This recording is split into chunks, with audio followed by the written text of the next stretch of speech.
చెరపట్టబడిన శేషములు తప్పించుకున్న యూదులను కూర్చియు యెరూషలేమును కూర్చియు నేను వారిని అడగగా వారు చెరపట్టబడిన వారిలో శేషించిన వారు ఆ దేశంలో బహుగా శ్రమను నిందను పొందుచున్నారు. మరియు యెరూషలేము యొక్క ప్రాకారము పడదొరబడినది, దాని గుమ్మములను అగ్ని చేత కాల్చబడినో అని నాతో చెప్పింది. ఈ మాట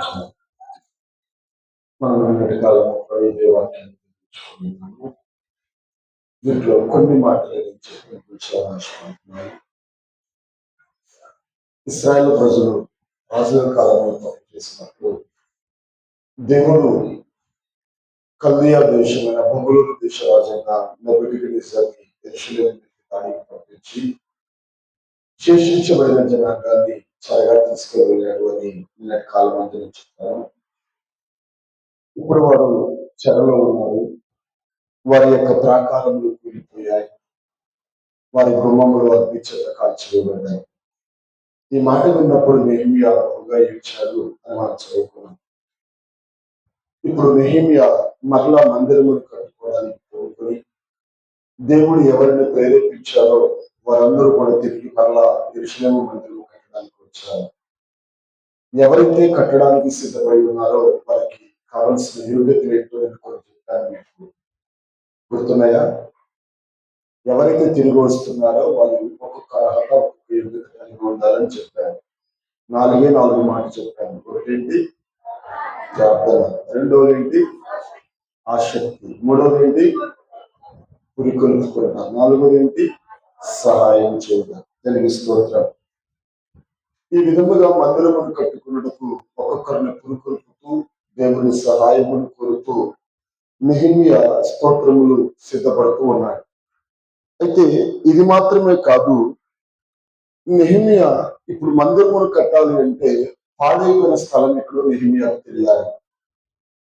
నెహెమ్యాకు తెలియాలి అంటే ఇప్పుడు ఆయన ప్రాకారం చుట్టూ తిరగాలి. తర్వాత యెరూషలేముకు 12 గుమ్మములు ఉన్నాయి. జాగ్రత్తగా వినండి. యెరూషలేము మందిరానికి ఎన్ని గుమ్మములు ఉన్నాయంట? 12 గుమ్మములు ఉన్నాయి. వాటికి ఉన్న పేర్లు కూడా ఉన్నాయి. స్తోత్రం కలుగును గాక. అయితే ఆ 12 గుమ్మములకు ఒక్కొక్క గుమ్మం దగ్గరికి వెళుతూ శత్రువు ఎక్కడెక్కడ గుమ్మములను కాల్చివేశాడో మరలా దానిని బాగు చేయాలి అంటే, దానిని కట్టాలి అంటే ఎక్కడ పాడైపోయిందో ఎక్కడ కాల్చబడిందో తెలిస్తేనే తిరిగి కట్టగలుగుతారు. అయితే ఇప్పుడు నెహెమ్యా ఒక విషయాన్ని తెలుసుకుంటున్నాడు. స్తోత్రం. ఎవరికి చెప్పకుండా ఒక పశువు మీద ఎక్కి నెహెమ్యా ఇప్పుడు అర్ధరాత్రి కాలములో బయలుదేరి యెరూషలేము ప్రాకారముల చుట్టూ తిరుగుతున్నాడు. పాడైపోయిన స్థలముల చుట్టూ తిరుగుతున్నాడు. రండి ఆ వచనం ఒకసారి చదువుకుందాం. 2వ అధ్యాయం 10వ వాక్య భాగం నుండి.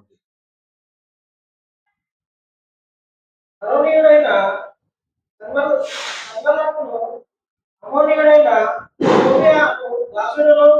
ఇశ్రాయేలులకు క్షేమం కలుగజేయ ఒకడు వచ్చునని విని బహుగా దుఃఖపడి, అంతటా నేను యెరూషలేమునకు వచ్చి 3 దినములు అక్కడనే ఉండి రాత్రి నేను నాతో కూడా ఉన్న కొందరును లేచితివి. యెరూషలేమును గురించి దేవుడు నా హృదయమును పుట్టించిన ఆలోచనను నేను ఎవరితోనూ చెప్పలేదు. మరియు నేను ఎక్కి ఉన్న పశువు తప్ప మరి ఏ పశువును నా యొక్క ఉండలేదు. నేను రాత్రి కాలమందు లోయ ద్వారము గుండా భుజంగపు వావి ఎదుటికి వెంట ద్వారము దగ్గరకు పోయి పడద్రోయబడిన యెరూషలేము యొక్క ప్రాకారములను చూడగా దాని గుమ్మములు అగ్ని చేత కాల్చబడి ఉండేను.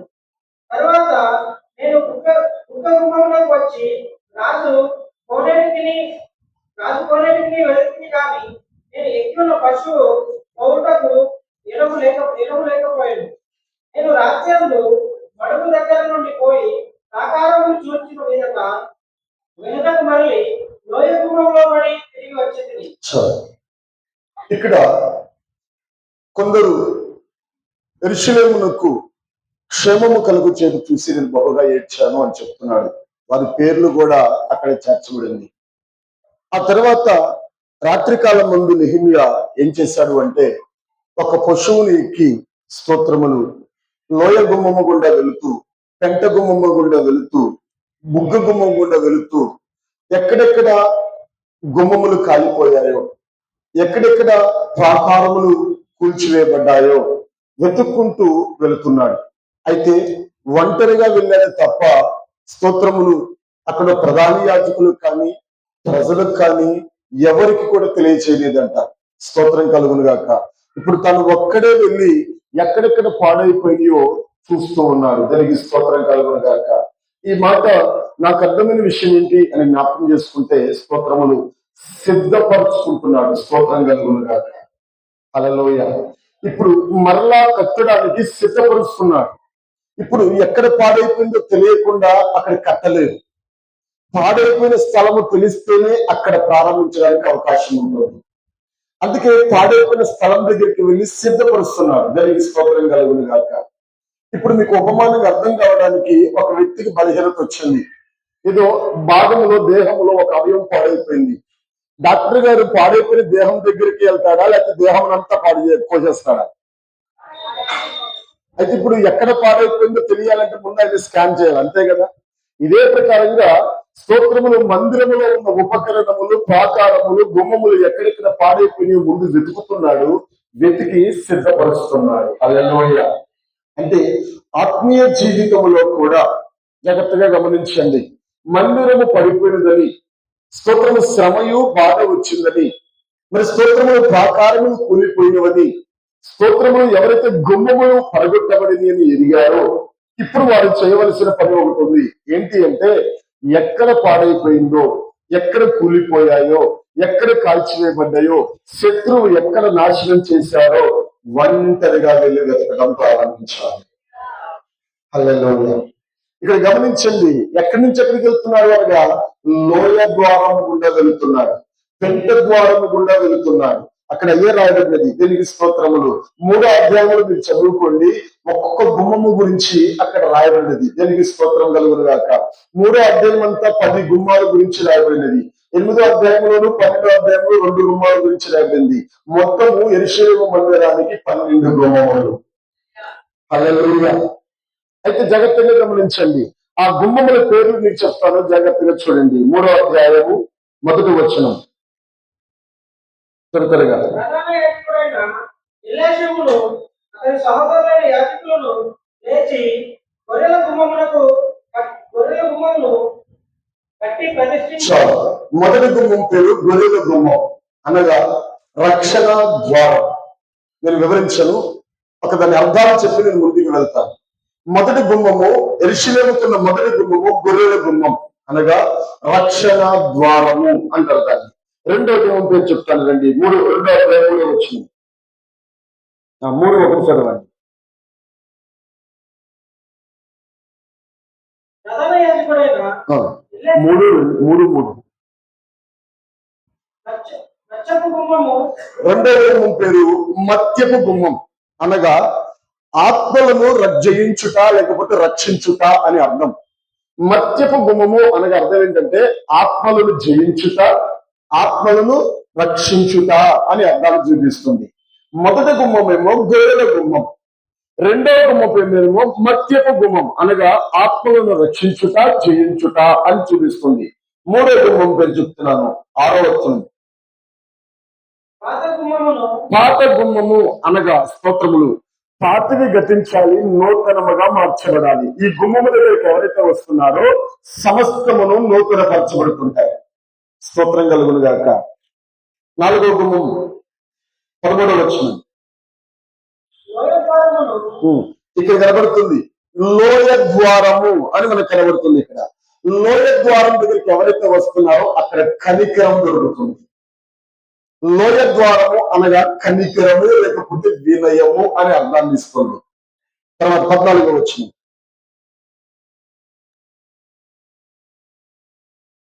14వ వచనం 3:14.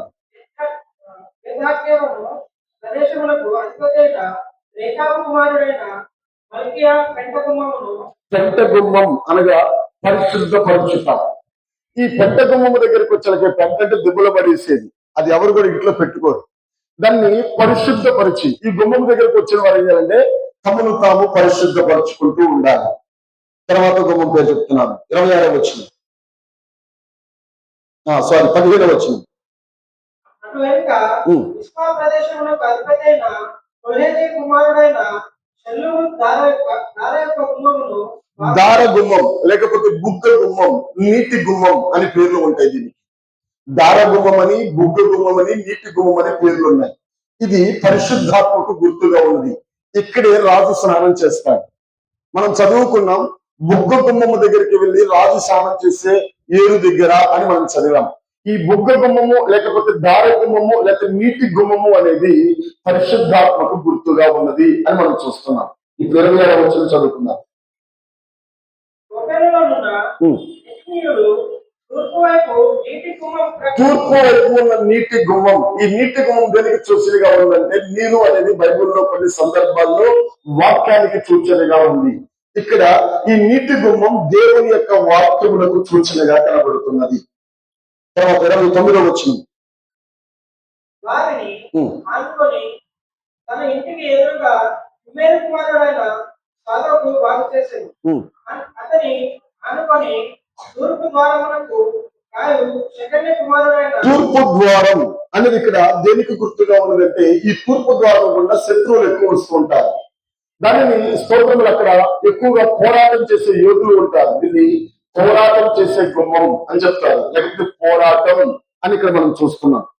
ఇంకా మీకు కావాలంటే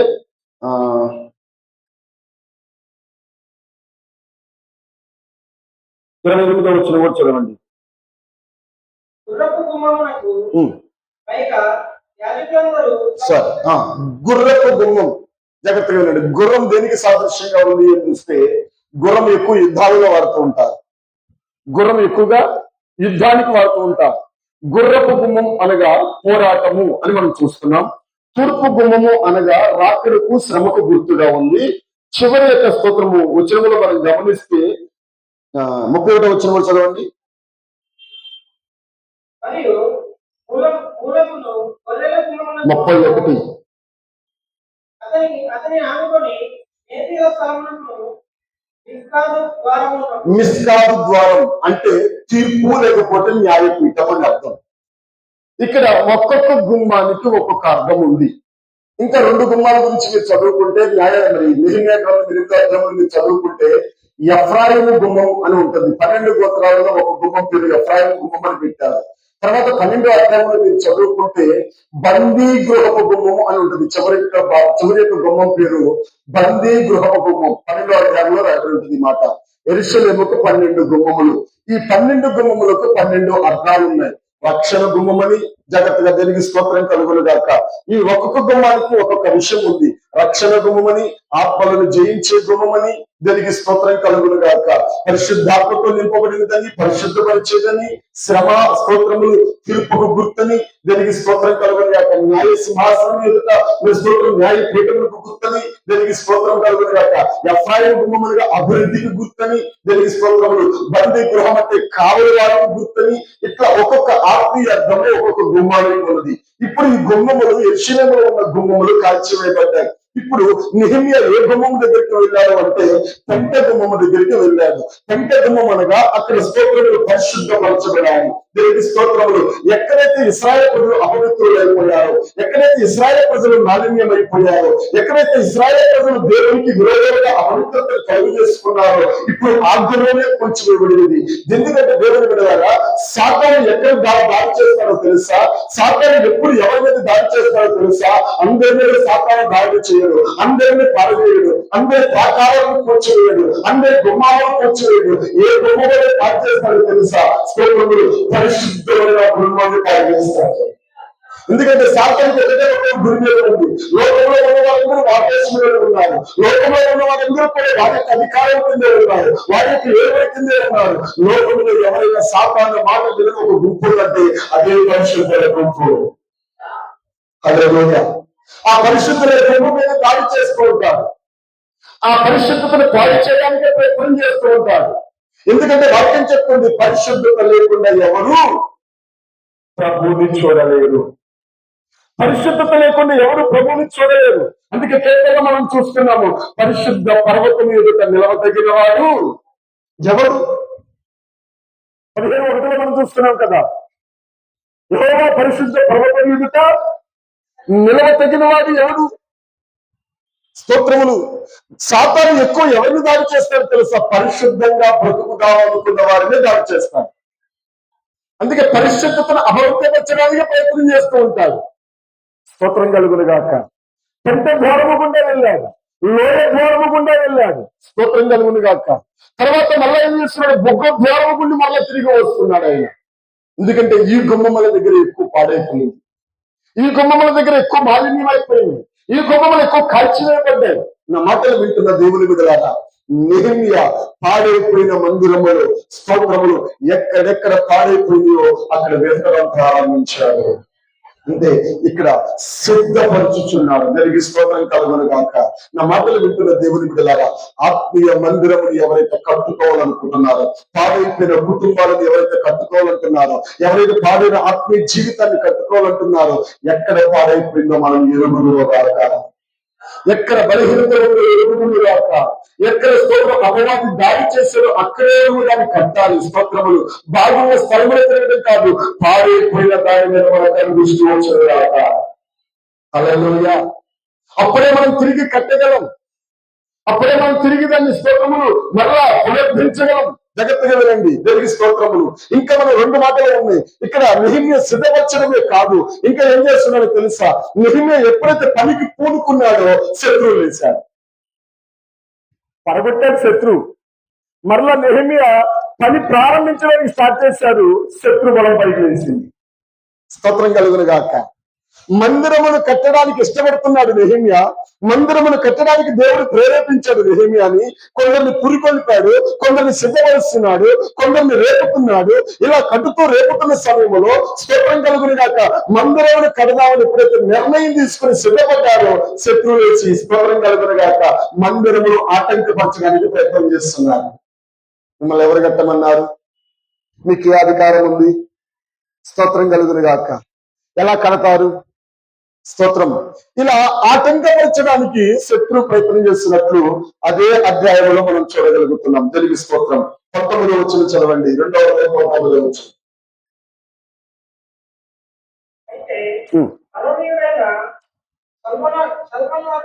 సల్బనట్టు అమ్మోనీయుడైన టోబియా గెషెము జగతేయుడు మందిరము కట్టడానికి ఎప్పుడైతే పూనుకున్నారో సల్బట్టు, టోబియా, ఇంకొక ఆయన పేరు ఏంటట కేషం, ఈ 3 ప్రధానులు ఆ చుట్టుపక్కల యెరూషలేము యొక్క చుట్టుపక్కల నివసిస్తున్న వారు. వీరు ఏం చేశారంటే వీళ్ళు మందిరము కట్టడానికి పూనుకున్నారు. అసలు వీళ్ళు ఎలా కడతారు? ఏం చేయడం ప్రారంభించారంటే వాళ్ళు హేళన చేయటం ప్రారంభించారట. ఏం చేయడం ప్రారంభించారట? హేళన. హేళన ఎప్పుడు చేస్తారు? హేళన ఎప్పుడు చేస్తారండి?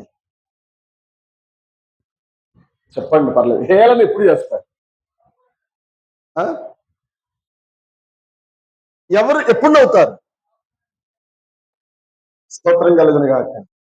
ఇదే హేళన ఒక కాలంలో జరిగింది. ఎవరి కాలంలో చెప్పనా? హిజ్కియా కాలంలో జరిగింది. హిజ్కియా కాలంలో వాళ్ళ తాతలను గురించి ఆలోచిస్తే ఉజ్జియా గర్వించాడు. ఆయన కుమారుడు మందిరపులో ఆరాధన జరగకుండా ఆటంకపరిచాడు. ఆయన కుమారుడు అసలు మందిరపు తలుపులే మూసేశాడు. ఇప్పుడు ఆయన కుమారుడైన ఉజ్జియా వచ్చాడు. ఉజ్జియా వచ్చి దావీదు క్రమం ప్రకారం నడవడానికి మొట్టమొదటిగా మందిరపు తలుపులు తెరిచాడు. లేవీయులను ప్రతిష్ఠించాడు. పడిపోయిన బలిపీఠాన్ని కట్టాడు. స్తోత్రములు పండుగను ఆచరిద్దామని ప్రతిష్ఠించాడు. మరి స్తోత్రం కలుగును గాక. 12 గోత్రములకు డప్పు వేసే వారిని పిలిపించి స్తోత్రం, మీరు వాళ్ళందరూ వెళ్ళి ఇశ్రాయేలు ప్రజలందరికీ ప్రకటన చేయండి, యెరూషలేములో పెద్ద పండుగ చేద్దాం, పస్కా పండుగ, మీరందరూ కూడి రండి అని చెప్పినప్పుడు ఆ మాట విన్నవారు కొందరు హేళన చేశారంట. అక్కడ రాయబడింది రాజుల గ్రంథంలోని దినవృత్తాంతాలు మీరు చదవచ్చు ఈ మాట. కొందరు హేళన చేశారంట. ఎందుకు చేశారో తెలుసా? వాళ్ళ ముత్తాతేమో గర్వించి మందిరము నుండి దూరపరచబడ్డారు. వాళ్ళ కొడుకేమో స్తోత్రములు మందిరములో ఆరాధన జరగకుండా చేశాడు. ఆయన కొడుకేమో మందిరం మొత్తం పాడు చేసి తలుపులే మూయించేశాడు. ఇప్పుడు మనవడు వచ్చాడట, ఇప్పుడు కొడుకు వచ్చాడట, ఇప్పుడు ఏమేం చేస్తాడు? హేళన చేయడం ప్రారంభించాడు. స్తోత్రం కలుగును గాక. వీళ్ళు దేనిని గురించి ఆలోచిస్తున్నారు? ముందు జరిగిన సంఘటనల గురించి ఆలోచిస్తున్నారు. వీళ్ళకి ఇప్పుడు దావీదు స్తోత్రం, హిజ్కియా దావీదు క్రమం ప్రకారం నడిచాడా లేదని అవసరం వీళ్ళకి. దేవుడు హిజ్కియాకు తోడున్నాడా లేదని అవసరం వీళ్ళకి. హిజ్కియా చేస్తున్న కార్యాలు దేవుడు చిత్తమైన వాళ్ళని అవసరం వీరికి.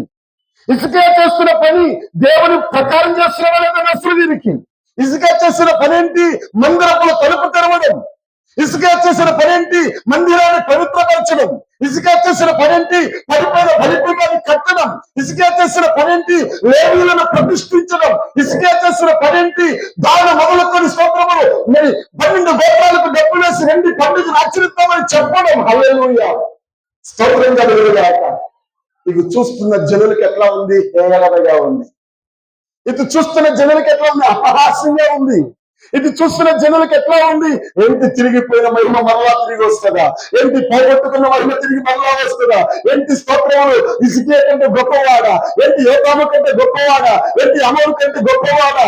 ఏంటి స్తోత్రం హిజ్కియా ఎలాంటి వాడు? హిజ్కియా ఏం చేస్తాడు? హిజ్కియా అవుతుందా? హిజ్కియా పరిశుద్ధపరచగలుగుతాడా? ఈ హిజ్కియా స్తోత్రములు కొందరిని బాగు చేయగలుగుతాడా? మళ్ళీ మొదటి మహిమ చూడగలమా? మొదటి మందిరంలో మొదటి ప్రసన్నత వస్తుందా? మొదటి జీవం బయలుపరచబడుతుందా? మొదటి వాక్కు బయలుపరచబడుతుందా?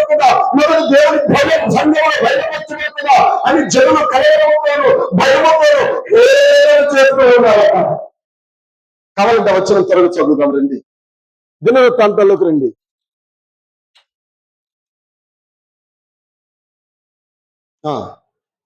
30వ అధ్యాయం 2వ దినవృత్తాంతాల గ్రంథం 30వ అధ్యాయం మొదటి వచనం చదవండి ఒకసారి. మరియు హిజ్కియా ఇశ్రాయేలు దేవుడైన యెహోవాకు పస్కా పండుగ ఆచరించుటకై యెరూషలేములో ఉన్న యెహోవా మందిరమునకు రావలసినదిగా ఇశ్రాయేలు వారికి అందరికీ యూదా వారికి అందరికీ వర్తమానములను ఎఫ్రాయిములకును మనష్షే వారికి పత్రికలను పంపాను. కావున బహుకాలం నుండి వారు రాయబడిన ప్రకారము ఇంత ఘనముగా ఆచరింపకుండా చూచి ఇశ్రాయేలు దేవుడైన యెహోవాకు యెరూషలేములో పస్కా పండుగ ఆచరించుటకై రావలసినదని బెయేర్షెబా మొదలుకొని దాని వరకు ఇశ్రాయేలు దేశమంతటా దాటిపోవాలని వారు నిర్ణయం చేసింది.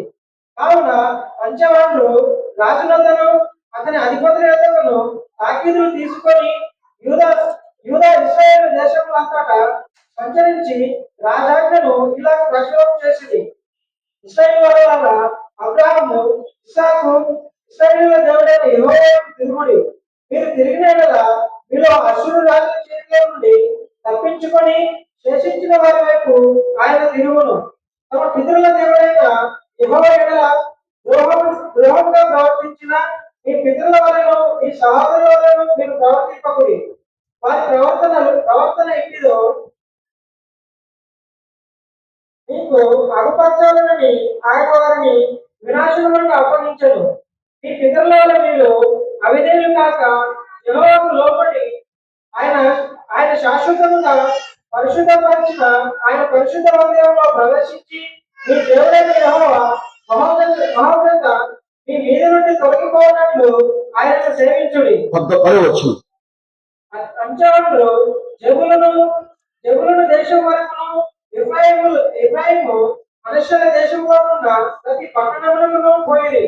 కానీ అతడి వారు ఎగతాళి చేసి వారిని అపహాసించేది. హల్లెలూయా. ఇప్పుడు మరి హిజ్కియా ఏమో ఒక మంచి పని కూడుకున్నాడు. మందిరమును పవిత్రపరచడం సిద్ధపరిచాడు, లేవీయులను పవిత్రపరిచాడు, తలుపులు తెరిచాడు, పడిపోయిన బలిపీఠం కట్టాడు, మొత్తం పండుగను ఆచరిద్దామని స్తోత్రములు దాన్ని మొదలుకొని నప్పాలి గోత్రం వరకు అందరికీ కూడా అంచుగాన్ని పిలిపించి, అంచుగాన్ని అంటే డబ్బు కొట్టేవారిని పిలిపించి స్తోత్రములు అనౌన్స్మెంట్ చేయించేశాడు. రండి మనం దేవునికి పస్కా పండుగను ఆచరిద్దాం, ఎప్పుడు ఆచరించే రీతిగా మనం ఆచరిద్దాం. రండి మరలా దేవుని మహిమను మనం చూద్దాం. మనం చేసిన తప్పులను బట్టి, మనం చేసిన పాపములను బట్టి, మనం చేసిన అతిక్రమములను బట్టి దేవుని మహాకోపాగ్రత్తము మన మీదకి, మన కుటుంబాల మీదకి రాకుండా ఆ కనికరము కలిగిన దేవుడు మరలా మనల్ని తప్పించినట్లు మనం దేవుని సేవ పస్కాన్ని ఆచరించి దేవుడిని సంతోషపడతాము. రండి దేవుడు మనల్ని కనికరిస్తాడు అని ఇలా చాటింపు చేసినప్పుడు అక్కడ రాయబడింది స్తోత్రం. అంచెగాళ్ళు జబులూను దేశం వరకు, ఎఫ్రాయిము మనష్షే దేశముల వరకు ప్రతి పట్టణములకు పోయి గాని అచ్చట వారు ఎగతాళి చేసిరి. ఏం చేశారంట? ఎగతాళి చేశారంట. ఎందుకు ఎగతాళి చేశారు ఇక్కడ? చెప్పాలి. ఎందుకు ఎగతాళి చేశారు? చెప్పండి. పాడైపోయిన మందిరము తలుపులు తెరుస్తున్నప్పుడు జెబులూను వారికి, ఎఫ్రాయిము వారికి, మనష్షే వారికి ఎట్లా ఉంది? చెప్పండి. పాడిపోయిన కట్టడం వీళ్ళకి శాత కాదు. స్వతంత్రం చెప్పరే. పాడైపోయిన కట్టడం శాత కాదు వాళ్ళకి. ఎందుకని? వీళ్ళు ఎవరు అసలు? జెబులూను యాకోబు పిల్లలేగా. మనష్షే ఎవరు? యేసే పిల్లలేగా. ఎఫ్రాయిం ఎవరు? యేసేను కుమారుడే కదా. జాగ్రత్తగానండి. నిజంగా పాడైపోయింది. అయ్యో మా పితరుల మందిరం పాడైపోయింది. అయ్యో మా స్వాస్థ్యం పాడైపోయింది. మందిరం లేదు ఇప్పుడు, ఆరాధన చేయడానికి మందిరం లేదు ఇప్పుడు, లేదు ఇప్పుడు. హల్లెలూయా. మొత్తం మందిరపు తలుపులే మూసేయబడ్డాయి, ఆరాధన మూసేయబడింది. ఎక్కడో అక్కడ పాడైపోయారు, చెదిరిపోయారు, తొమ్మిదిపోయారు. యెహోవా కోపోద్రేక మందిరం మీదకి రథం వచ్చినవి. అయ్యో ఇలా ఉంటే ఎలా? ఓ నప్తాలి రా, ఓ జెబులూను రా, ఓ రూబేను రా, ఓ యూదా రా, ఓ స్తోత్రములు ఆషేరు రా, ఓ స్తోత్రములు ఒక్కొక్క గోత్రాన్ని పిలిచి లేదా మనమే కూడుకొలుపుకోవాలి, మనమే మన మందిరాన్ని బాగు చేసుకోవాలి అని చెప్పి మాట్లాడి కూడుకొని పరిశుద్ధపరచాలి. అవునా? అవునా? కానీ ఇక్కడ ఏం చేస్తున్నారంటే వీళ్ళు చేత కాదు, చేసేవాళ్ళు చూసి ఎగతాళి చేయడం. హల్లెలూయా. ఇలా కట్టడం చేతవా, పాడు చేయడం చేతవా? మాట్లాడండి. ఇప్పుడు శత్రువు ఆ సంబలకి చెబులునా?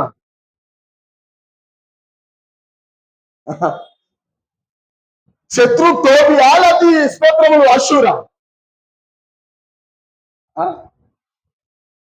హల్లెలూయా. మాట్లాడండి. ఇప్పుడు ఎగతాళి చేసేది అన్ని క్రైస్తవులా? చెప్పండి. సపోజ్ నా సహోదరుడు గోతులో పడ్డాడు. గోతులో పడినప్పుడు చూసి నీ పని ఇంతే ఉండాలి. నిన్న భాష గారు చెప్పారు కదా, నువ్వు ఇట్టాగానే ఉండాలి, నీకు ఇదే గది పట్టాలి, నాకు విరోధంగా మాట్లాడితే ఇంతే ఉంటది. హల్లెలూయా. నాకు విరోధంగా మాట్లాడితే మీ పరిస్థితి ఇదే అంటే ఆయన నశించిపోతున్నప్పుడు నేను చూసి ఆనందిస్తున్నా అంటే నన్ను ఏమనాలి? అసలు నన్ను ఏమనాలి? అసలు నేను మానవత్వం కలిగిన వ్యక్తినైతే కొద్దిగా జాలి దయ నాలో ఉంటే ఇప్పుడు నేనేం చేయాలి అసలు ఆయనకి? సరే, నాకు ఇక్కడ ఒక డౌట్ ఉంది. ఇక్కడ మీరు అందరూ క్లారిటీ ఇవ్వాలి. నిన్ను వల్ల నీ పొరుగు వాడిని ప్రేమించు అన్నది కదా వాక్యం. అందరూ వినండి. నిన్ను వల్ల నీ పొరుగు వారిని ప్రేమించు అన్నది కదా వాక్యం. ఇప్పుడు నాకున్న ప్రశ్న ఏంటంటే, నీ పొరుగు వారంటే ఎవరు? మీరు చెప్పండి అమ్మా. నీ పొరుగు వారంటే ఎవరు? ఈ పక్కన కూర్చున్నాలా? తోటి సంఘస్థులా? మీ ఎదురింటోళ్ళా? మీ అమ్మ, మీ నాన్న? పొరుగువారంటే ఎవరు నేను అంటుంది? పొరుగువారిని. ఆ పొరుగువారు ఎవరు? ఆత్మీయులా? పొరుగువారంటే అందరూ. నువ్వు ఎట చెప్తావు అందరూ అని? మీరు చెప్పండి. వాళ్ళు తెలియదంటే పాపం వాళ్ళ అమ్మాయికులు. మీరు ఏమన్నా చెప్పండి తెలియగల వాళ్ళు. పొరుగువారంటే ఎవరు? ఆయన అంటున్నాడు గాయపడిన వారు అంటున్నాడు. నిజమేనా? నిజమేనా? వెనకాలని చెప్పండి, కుర్చీలో ఉన్న వాళ్ళు. నిజమేనా? పొరుగువారంటే ఎవరు? స్తోత్రం.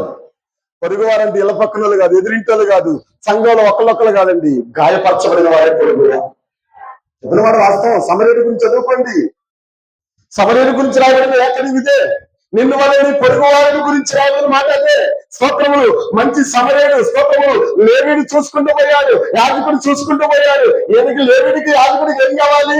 స్తోత్రములు. మంచి గొర్రెలు కావాలి, గాయపడి ఎక్కర్లేదు దానికి. ఈ లేవీలకి స్తోత్రములు, యాజకులకి ఏ గొర్రెలు కావాలి? మంచి గొర్రెలా, బాగులేని గొర్రెలా, గాయాలేని గొర్రెలా? స్తోత్రం. హల్లెలూయా. బాగున్న గొర్రెలు అయితే కొద్దిగా ఎక్కువ అమ్ముడు పోతాయి, కొద్దిగా మంచి పుష్టికరమైన దొరుకుతాయి. మరి గాయపరిచే గొర్రెలు, మరి స్తోత్రం, ఇరిగిపోయి కాళ్ళు ఇరిగిపోయిన గొర్రెలు అయితే ఏం ఉపయోగం ఉంది వాటి ద్వారా? హల్లెలూయా. ఈ మధ్య కాలంలో ఇంకోటి మాట, స్తోత్రములు, గట్టియే కావాలంటే పొల్లు అక్కర్లేదండి జనాలకి. ఆ? గట్టియే కావాలంటే పొల్లు అక్కర్లేదండి జనాలకి. సరే మరి ఇక్కడ మీరు గట్టి గింజలా పొల్లి గింజలా? పొల్లి గింజలు కాబట్టి రోడ్డు పక్కన పడ్డారు ఇప్పుడు వాళ్ళు దొరికారు. హల్లెలూయా, హల్లెలూయా, హల్లెలూయా. జాగ్రత్తగా వినండి. ఇక్కడ గమనిస్తే నిన్ను వల్ల నీ పొరుగు వారంటే ఎవరో కాదండి, గాయపరచబడిన వారు. వాక్యం చెప్తుంది ఏదో పత్రికలో, నశించుతున్న వ్యక్తిని ఏం చేయాలంటే మనము అగ్నిగుండములో నుండి లాగినట్లు ఒక వ్యక్తిని పైకి రావాలట. ఒక వ్యక్తిని ఏం చేయాలి? ఏదో తెలియక అగ్నిగుండంలో పడిపోయాడు, ఏదో కాలు జారి పడిపోయింది, ఏదో అటు ఇటు చూస్తూ మైమాటలో పడిపోయాడు. ఇప్పుడు ఏం చేయాలి? అలాగే వదిలిపెట్టేద్దామా? అవకాశం ఉన్నంత వరకు సహాయం చేయడమే మన పని. సమరణ చేసిన పని అది, మంచి సమరణ చేసిన పని అది. ఆత్మీయుడు చేసే పని అంటే తెలుసా? చూస్తూ పోయాడు, చావడానికి వచ్చాడు, చావడానికి బలపరచడానికి ప్రయత్నించే, చావడానికి వరకు నిలబెట్టడానికి ప్రయత్నించే, చావడానికి వరకు బలపరచడానికి ప్రయత్నించే. నా పని ఏంటంటే గాయాలు పెట్టే పని. డాక్టర్ పని ఏంటి? డాక్టర్ పని ఏంటండి? ఒక సేవకుడి పని ఏంటి? స్తోత్రం, హల్లెలూయా. జాగ్రత్తగా వినండి దేవుని పిల్లలారా. ఇక్కడ జబులును నప్తాలు ఏం చేస్తున్నారు? ఎవరు చేయలేని ఇజికా చేస్తున్నారని ప్రోత్సహించాలి. అయ్యో ఎంతో కాలమైంది మహిమను చూడలేక, ఎంతో కాలమైంది ఆరాధన ఆగిపోయి, ఎంతో కాలమైంది లేవేలు లేక, ఎంతో కాలమైంది స్తోత్రములు మళ్ళీ బలిపీఠం కట్టక మందిరం అంతా పాడైపోతుంది. ఎందుకు ఈ బాధ అంటని ఏడవాలి. ఎవరైనా లెగుస్తున్నప్పుడు ప్రోత్సహించాలి, నేను వెనకాలంటే చెయ్యని. కానీ వీళ్ళేం చేస్తున్నారట? ఎగతాళి చేసి అపహాసం చేస్తున్నారట. హల్లెలూయా. అయితే నా మాటలు వింటున్న దేవుని బిడ్డలారా, అక్కడ ఎగతాళి చేసి అపహాసం చేసే గుంపు ఉంది. ఇంకొద్దిగా ముందుకెళ్తే ఇంకొక చిన్న గుంపు ఉందంట. ఏంటి గుంపు తెలుసా? స్తోత్రములు. ఆ యెరూషలేము మందిర మాట వినగానే వాళ్ళకి చాలా సంతోషం అనిపించిందంట. దుఃఖంతో దేవుని మందిరానికి వచ్చారంట. హల్లెలూయా. దేవుని మహిమలో, దేవుని మందిరంలో మహిమ కోల్పోయినది, దేవుని మందిరంలో ఆరాధన ఆగిపోయినది, లేదు. హల్లెలూయా. మందిరం అపవిత్రమైపోతున్నది, ప్రజలు అపవిత్రమైపోతున్నారు, మందిరంలో దేవుని మహిమ తగ్గిపోయినది, పూర్తిగా పాడైపోతున్నది. సమయం అయిపోతారా? నిలబెట్టకపోతారా? దేవుడు ఎవరైనా ప్రేరేపించకపోతారా? మరి ఆ మొదటి చేయకపోతామా? మరి ఆ మొదటి చేయకపోతామా? మరి ఆ మొదటి ఆరాధన చేయకపోతామా? మరి ఆ మొదటి మందిరం దిగి రాక పుస్తకాన్ని ఆచరించలేమా? ఆచరించలేమా? సమాధానం ఆచరించలేమా? అసలు పెట్టుకోసం ఆచరించలేమా? ఈ జరుగుతున్నప్పుడు దేవుని ప్రసన్నత దిగరాదా అని కొందరు కృంగిన మనసుతో ఎదురు చూస్తున్నప్పుడు ఈ మానవుని కృంగిన మనసుతో దేవుని మందిరానికి వచ్చారంట. అక్కడ జరుగుతున్నదంతా చూసి కృంగుదంతా పోయిందంట, నిరాశ వెళ్ళిపోయిందంట, నిస్పృహంతా కలిగిపోయిందంట. ఆనందముతో హల్లెలూయా. రండి చూపిస్తా.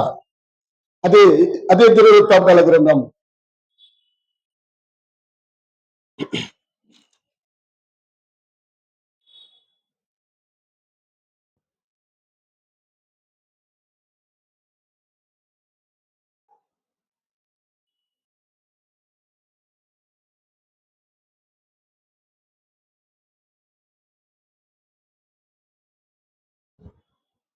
11వ వచనం.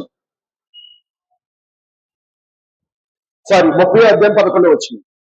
2వ దినవృత్తాంతాల గ్రంథం 30:11.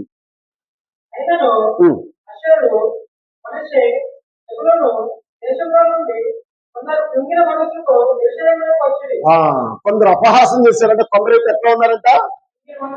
కృంగిపోయి ఉన్నారట. ఇక మరలా చూడలేమా?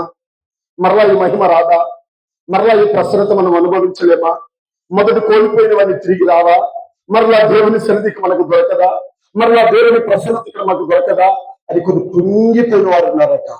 జరిగిన సంఘటనలను బట్టి బాధపడుతూ, తమ కోసం బాధ లేదు వారికి, తమ కుటుంబం కోసం బాధ లేదు వారికి, అన్నం లేదని బాధ లేదు వారికి, వస్త్రం లేదని బాధ లేదు వారికి, ఆరోగ్యం లేదని బాధ లేదు వారికి, ధనం లేదని బాధ లేదు వారికి. ఇప్పుడు వారికి ఉన్న బాధ అంతా యెరూషలేము గురించే.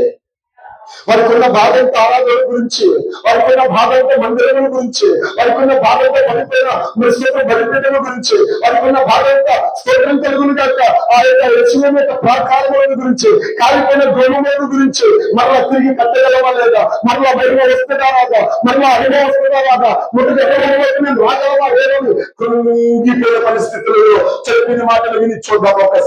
ఒక్కసారి చూద్దాం. హల్లెలూయా. ఒక్కసారి చూద్దామని వచ్చేటప్పుడు కృంగిపోయి వచ్చారంట, నిరాశపోయి వచ్చారంట, బలహీనతతో వచ్చారంట. కానీ అక్కడ జరిగిన విషయాలను బట్టి వాళ్ళు ఎలా ఉన్నారో చూద్దాం రండి. అదే 31 వచ్చిన చదవండి.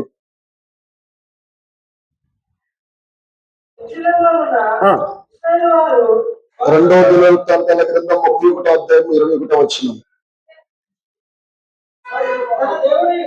తన దేవుని ఆశ్రయించుటకై దేవుని మందిర సేవా విషయమందేమి, ధర్మశాస్త్ర విషయమందేమి, ధర్మమంతటి విషయమేమని తాను ఆరంభించిన ప్రతి పని చాలు. ఇంకొక మాట కూడా ఉంటుంది. 30 వచ్చిన 35 25 30 వచ్చిన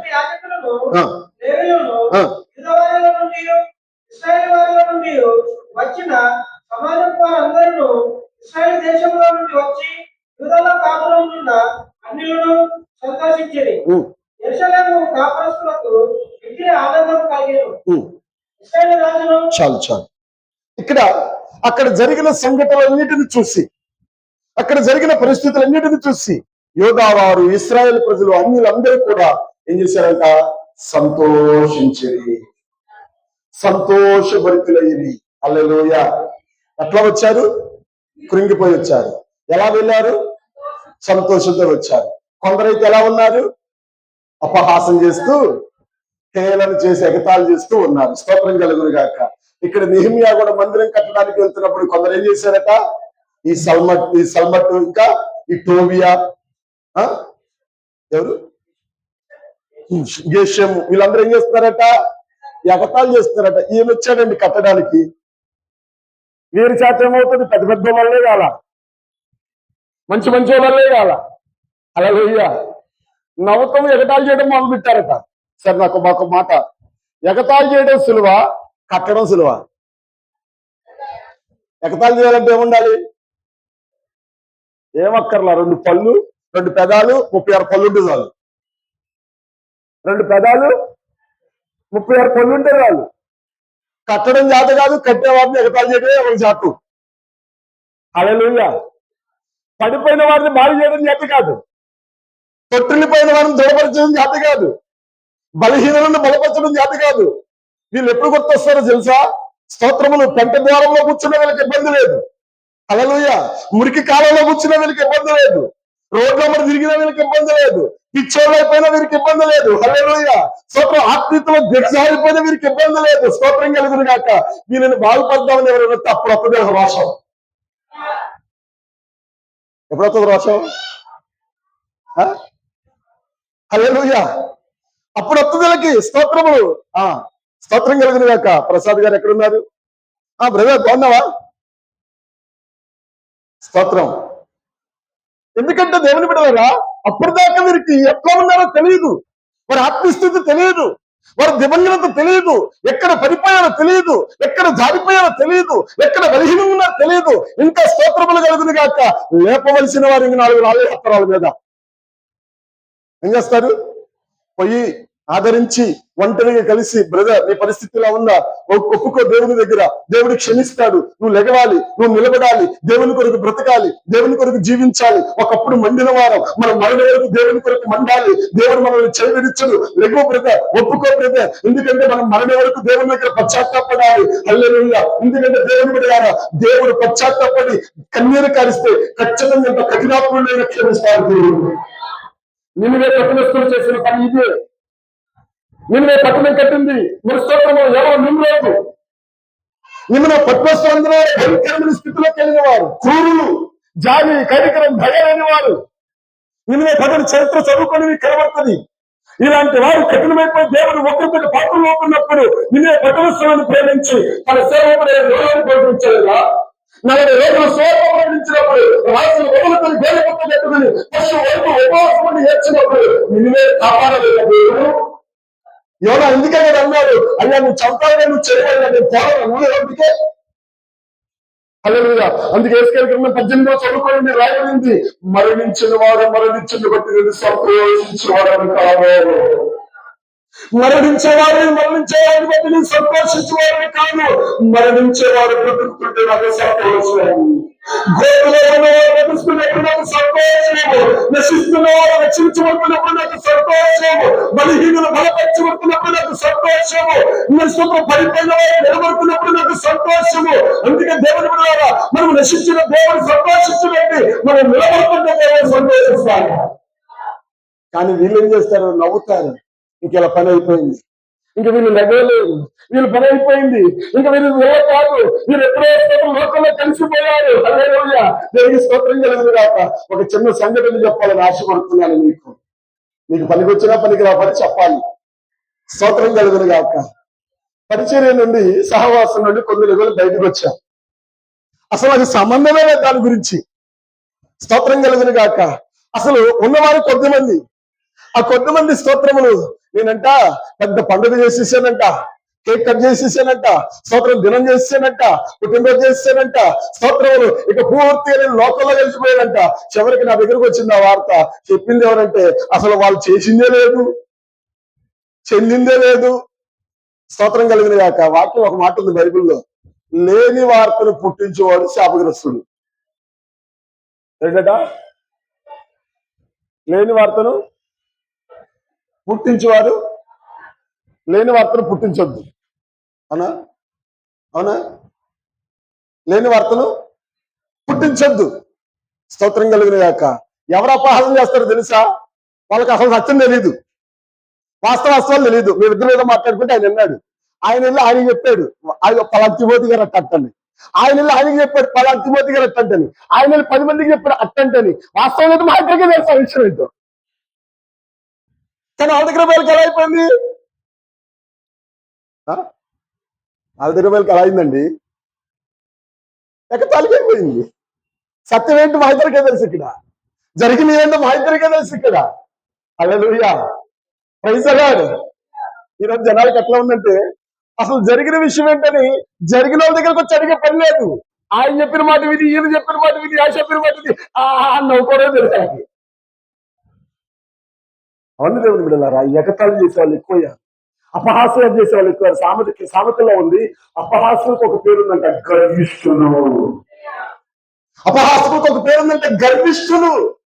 భక్తిని బట్టి గర్వం, సత్యముని బట్టి గర్వం, అనుభవాన్ని బట్టి గర్వం, తెలిసిన దాన్ని బట్టి గర్వం, నాశనం ముందు గర్వమే నడుస్తుంది. అందుకే ఈ మధ్యాహ్న కాల ఒక్క మాట చెప్తున్నాను. సంబట్టు, టోబియా, ఇంకా గెషేము నవ్వుకునే వాళ్ళు నవ్వనివ్వండి, వాళ్ళు పల్లే బయటపడతాయి. దేవుడు మన సంతోషం కలుగచేయగా. హల్లెలూయా. శత్రువు ఉన్నారండి, నవ్వేవారిని నవ్వనివ్వండి. స్తోత్రంలో కట్టడం ప్రారంభించాలంటే ఎగతాళి చేసేవారు వస్తారు, నువ్వు ప్రారంభించావంటే ఎగతాళి చేసేవారు వస్తారు, నవ్వేవారు వస్తారు, అపహాసం చేసేవారు వస్తారు. అపహాసం కూర్చున్న చోట కూర్చోవద్దని దావీదే చెప్పాడు. హల్లెలూయా. అపహాసం కూర్చున్న చోట కూర్చోకు. అపహాసం కూర్చుంటే నీకు బాధ అనిపిస్తుంది, గాయం అనిపిస్తుంది, లోపల దుఃఖం అనిపిస్తుంది. అందుకే వారి మాటలు అసలు చెవుని పెట్టకు. ఈ చెవుని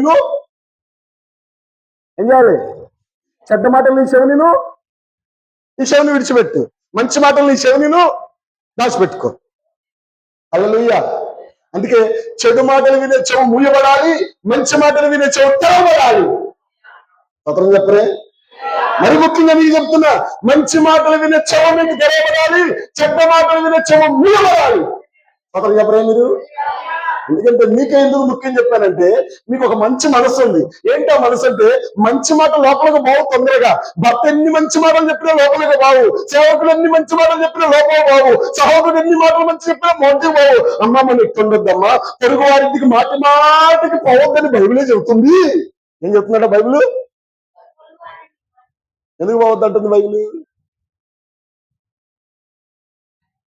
బైబిల్ ఏం చెప్తుందండి? నీ పొరుగు వారింటికి మాటికి వెళ్ళొద్దు.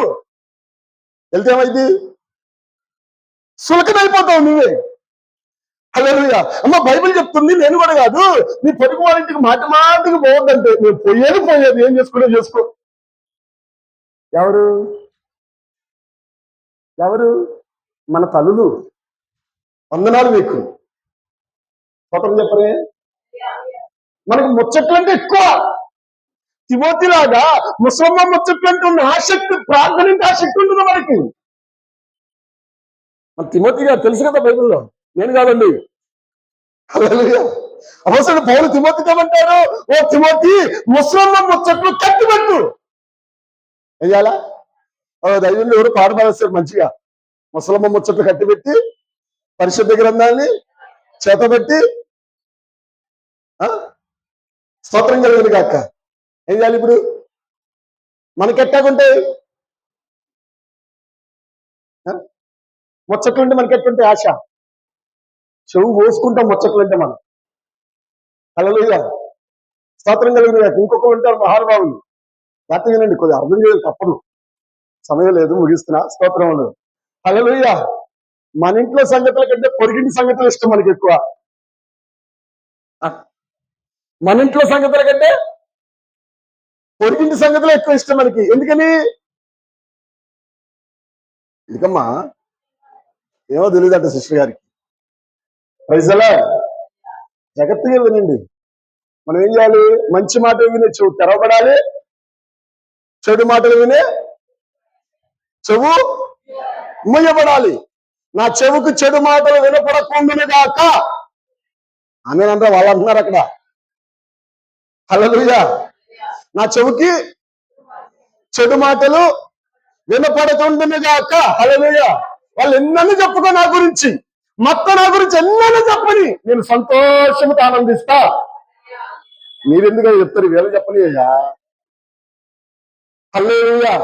మా ఆయన ఎన్నన్న తిట్టింది నన్ను, ఎన్నన్న చెప్పని నా మీద, దేవానికి స్తోత్రం అంటా నేను. అంటే నాకు తెలుసు మీరు పైకి అంటుంది హల్లెలూయా అని. హల్లెలూయా. హల్లెలూయా. నా తోడుకాలు ఎన్నన్నా తెచ్చి చెప్పని, నేనైతే వందనాలు ప్రభు అంట.